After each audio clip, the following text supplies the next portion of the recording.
नवी मुंबई कोपरखैरणे येथे इमारतीच्या बांधकामासाठी खोदण्यात आलेल्या खड्ड्यात पडून 9 वर्षाच्या मुलाचा मृत्यू झाल्याची दुर्दैवी घटना घडली आहे।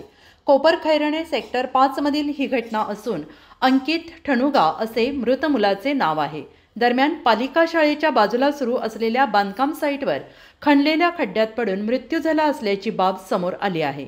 तर बांधकाम केलेल्या बाजूला कोणतेही कुंपण नसल्यामुळे खेळत असलेल्या मुलाचा नाहक बळी गेल्याचं परिसरात हळहळ व्यक्त करण्यात येत आहे।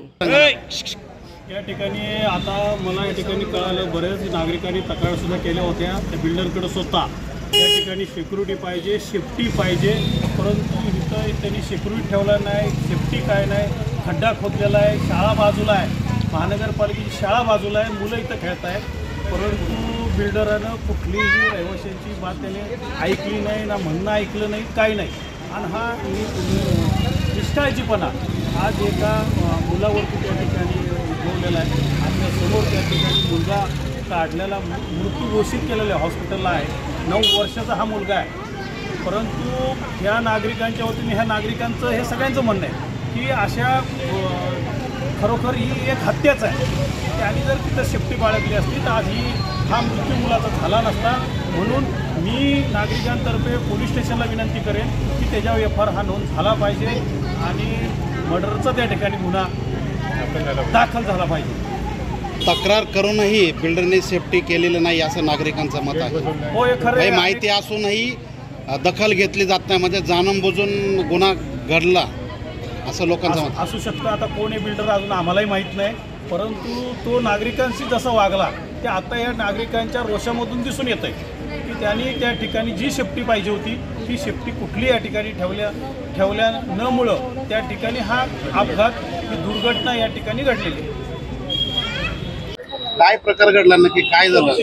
इथं बांधकाम चालू आहे, इथं एवढा मोठा खड्डा डोक्यावढा उंच, त्याच्यामध्ये पूर्ण पाणी आहे। आमच्या झोपडपट्टीचे मुलं खेळायला येतात, त्यांचे आई बाबा कामाला जातात, तिथं वॉचमॅन नाही ना, तिथं गेट लावलेला नाही ना, काय नाही। त्याला किती वेळा सांगलं पण ती लोक ऐकू शकत नाही। आज 2 घंट्यापासून इथं पब्लिक खात्री एक पोलीसवाला नाही ना आला ना, ती बिल्डर नाही आला।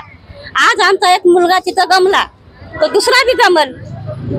आमचं एवढंच म्हणणं आहे की त्यानं काम बंद करावं, नाही तर तिथं गेट लावून ठेवावं। आमच्या मुलाची भरपाई करून त्या लोकांना द्यावं, बंद करणार बस। माझं नाव किरणबाई शिंदे है। छोटे छोटे हमारे झोपड़पट्टी के बच्चे, एक बच्चा नहीं है, एक बच्चे का जान नहीं गया यहाँ पे, और भी लोग का जाएगा, एक बच्चे का नहीं गया। यहाँ पे इससे पहले भी 6 दिन पहले भी है ना, मेरी ननद ने यहाँ पे खड़ के झगड़ा की थी, यहाँ पे गेट लगाओ, वॉचमैन को लगाओ ना। यहाँ पे गेट है ना, वॉचमैन है ना, कोई और आदमी भी नहीं है। चलो उन्होंने देखा करके उन्होंने बाहर निकाला, पता नहीं वो कितने घंटे तक अंदर पड़ा होता। छोटा मोटा खड्डा है क्या, वो कितना बड़ा खड्डा है, वीडियो है, सबूत है। इतने बड़े खड्डे में बच्चा गिरे, वो आदमी भी अंदर जाने के लिए डर रहा है, फिर भी ना अभी तक तो पहली बात तो पुलिस भी नहीं आई है, और वो जो बिल्डर है वो भी अभी तक नहीं आए। ये बच्चे ना इधर के ये, और ये इतने से बच्चे नहीं, और भी झोपड़पट्टी के बच्चे। आज एक के साथ हुआ है, कल 2 के साथ होएगा। बिल्डर को आपने बोला नहीं ये सेफ्टी लगा दो, गेट लगा दो करके? बोला है 6 दिन पहले झगड़ा भी हुआ है यहाँ पे। वो वॉचमैन को, वो मेरी ननद है ना, यहाँ पे खड़ के बोली भी, छोटे छोटे बच्चे लोग जा रहे थे ना, उसने बोली भी है कि यहाँ पे गेट लगाओ करके, या फिर वॉचमैन को रखो। अभी वो यहाँ पे मौजूद नहीं है क्योंकि वो तलोजा में रहती है। बच्चा गिरा वो कितना साल का था? 9 साल का था। 8-9 साल। हाँ, इनके बराबर का बच्चा, इनके साथ ही खेलता था, इनके साथ ही खेलता था, और एक लौता बच्चा है उनका।